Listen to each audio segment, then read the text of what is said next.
passer pour une psychopathe là. Comment je vais introduire ce truc? Je vous ai préparé un What's in my bag, but I'm a Libra. Vous allez comprendre très vite. C'est mon sac doudou de l'été. J'adore cet imprimé foulard. C'est une marque anglaise. J'aime beaucoup ce qu'ils font. Si vous aimez les choses colorées, si vous aimez les motifs originaux, je vous invite à aller voir ce qu'ils font. C'est vraiment incroyable. Ce que j'aime, c'est que vraiment, il est inspiré par le foulard jusqu'au bout. Vous me connaissez, vous savez que j'adore les foulards. J'adore en porter dans mes cheveux, mes petites jellycats. Je vous avais déjà vu. Par quoi on commence? Des carnets. Évidemment, vous me connaissez. Enfin, pour celles et ceux d'entre vous qui me connaissez, c'est la raison du titre de cette vidéo. Je suis du signe astrologique de la Balance. J'ai toujours besoin d'avoir plusieurs exemplaires des choses au cas où. Et j'aime avoir des choses belles avec moi. Je suis une personne très influençable justement pour cette raison, parce que j'ai besoin que les choses que j'utilise au quotidien soient belles, mais j'accorde aussi beaucoup d'importance à la qualité des choses. Ça, c'est un carnet que j'ai acheté chez une papeterie parisienne qui fait des choses anciennes. Je vous ai déjà montré des vidéos sur mon TikTok, des papiers à lettres inspirés des enluminures moyenâgeuses italiennes, beaucoup de relures, cuir tanné, très joli carnet d'ailleurs. Si vous aimez les Louis Carmen, vous allez adorer cette papeterie. Donc ça, c'est un carnet, prise de notes, inspiration, réflexion. C'est un papier qui n'est pas totalement blanc. Très important de préciser ça. Quand vous m'emmenez en papeterie, sachez que je vais rester en moyenne 1h30 dans la boutique parce que je vais tout analyser de A à Z. La texture du papier, la couleur du papier, phrases de Paul Éluard. Toujours une petite enveloppe, des choses que je vais garder, inspiration future. Donc je collectionne tout ça. Par exemple, on a une petite peinture de Van Gogh qui me rappelle mon enfance dans le sud. Des frises aussi. Vraiment, c'est... Le deuxième, c'est plus croquis. Je trouve que souvent les carnets de croquis pour la peinture proposent des pages soit très blanches, soit des couvertures assez scolaires, vous voyez. Ça j'aime parce qu'on est sur couverture sobre. Là c'est vraiment voilà, carnet d'inspiration visuelle plus. L'autre c'est écriture. Un peu un mood board en fait. Beaucoup de peinture. Et vous voyez c'est un papier qui est résistant en fait. Par exemple cette page que j'ai quand même noyé sous plusieurs couches d'aquarelle, c'est complètement opaque. Ça n'a pas transpercé de l'autre côté. J'ai toujours, je sais pas pourquoi, encore une enveloppe remplie de petits morceaux de choses découpées. Est-ce que j'ai un problème avec ça? Justement, c'est une petite frise à partir d'azulèche que j'avais récupérée, je crois, à Porto, qui montrait un petit peu l'art de l'azulèche dans la ville. Voilà, jamais sans ces deux-là. Ça pèse, je vous l'accorde. En tant que balance, je ne pense pas au poids. Vous allez voir.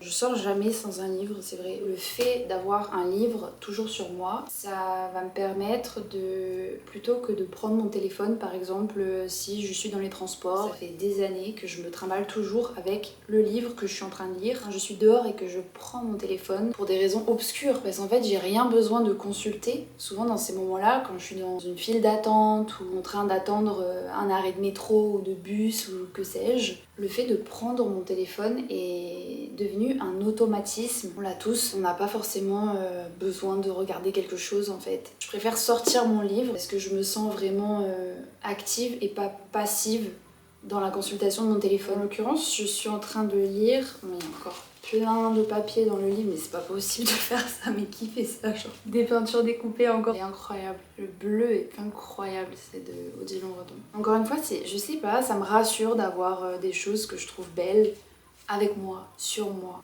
C'est donc le livre de Guillaume Gallienne, Le buveur de brume. J'aime beaucoup Guillaume Gallienne en tant que comédien, mais aussi pour les émissions qu'il a réalisées pour la radio, notamment sur Victor Hugo. Guillaume Gallienne a une manière de s'exprimer, de parler, de raconter les choses qui, moi, me touchent vraiment. Et dans ce livre, en fait, il va raconter ses origines géorgiennes et son petit périple pour aller retrouver dans un musée le portrait de son arrière-grand-mère. C'est une belle réflexion, je trouve, sur le processus créatif comment est-ce qu'on devient comédien, mais surtout comment est-ce qu'on devient artiste. D'où est-ce qu'on tient cette sensibilité qui pousse à la création. Et je peux vous lire un extrait. Il parle d'héritage psychologique de sa famille, dont il travaille à se détacher, et notamment à se détacher d'une certaine forme de colère. Il parle de la notion de survie, mais pas au sens où on l'imagine, c'est vraiment survie, vivre au-dessus de l'écrit. Cette survie, plus forte et plus puissante que la vie de tous les jours, me permet d'oublier notre enfance, de la remplacer, de me dépasser, d'éprouver plus intensément les émotions, d'aller plus loin dans le geste et dans les mouvements de mon cœur, de délirer aussi, de disjoncter, de hurler, d'aimer follement, d'être minable sans me faire de mal. C'est un livre qui foisonne de références culturelles et littéraires et qui donne envie d'aller creuser en fait. C'est ça que j'aime. Bref, ça commence à faire son petit poids déjà. Il vient de se passer 45 minutes entre le dernier plan et celui-ci. On s'en fout en fait, je sais pas pourquoi je dis ça. Revenons à nos moutons. Mouchoir. Très romantisé. Mes essentiels de dessin. Palette d'aquarelle. C'est une petite pochette que j'avais faite broder dans un pop-up au Bon Marché par une très jolie marque. Les stylos que je vais utiliser pour écrire au quotidien, stylo plume, stylo bic, jamais d'encre bleue, rédhibitoire dans ma trousse. C'est sûrement un traumatisme de l'école. J'écris soit en noir, soit à l'encre marron. Je trouve ça plus doux.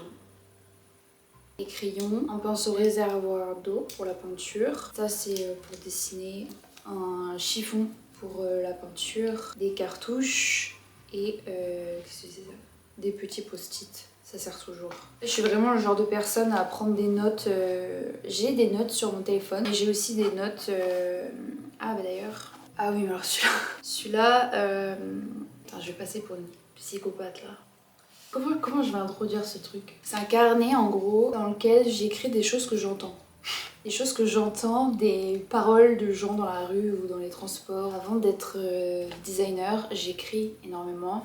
Et j'ai pris cette habitude depuis des années. Et c'est assez marrant parce que je sais pas si ça vous est déjà arrivé, mais parfois des gens qui ont des discussions dans la rue vont évoquer des choses qui vont résonner avec ce que vous êtes en train de vivre, d'une manière ou d'une autre. Ça m'arrive assez souvent et ce sont des sortes de miroirs de synchronicité que je trouve assez marrantes, donc j'aime bien les écrire. Par exemple, pour vous en donner une, entre parenthèses, un père à son petit garçon. Tu sais pas où tu vas atterrir ni comment tu vas atterrir. J'adore. Quoi aussi? Un stylo? Pourquoi pas? On n'en a jamais trop de stylos. Un crayon papier? Bah tiens. Voilà, encore une fois, la même chose en 3-4 exemplaires. Ça c'est tout moi. Et je suis obsédée par tout ce qui est bandeau, foulard.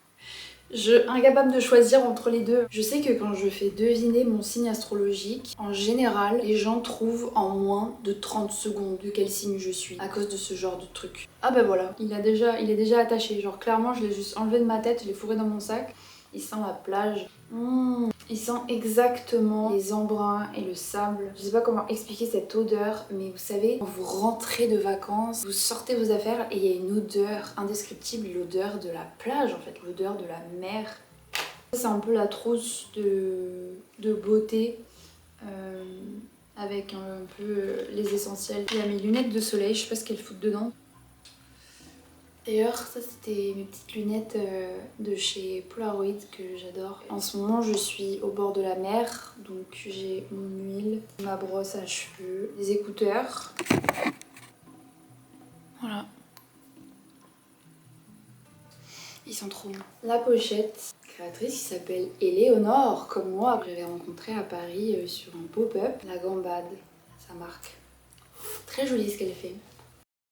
Et là, je me rends compte qu'en fait, j'ai un sac super léger de base. Et voilà, j'espère que ça vous a plu. Je ne sais pas comment terminer cette vidéo, donc je vais juste pas le faire.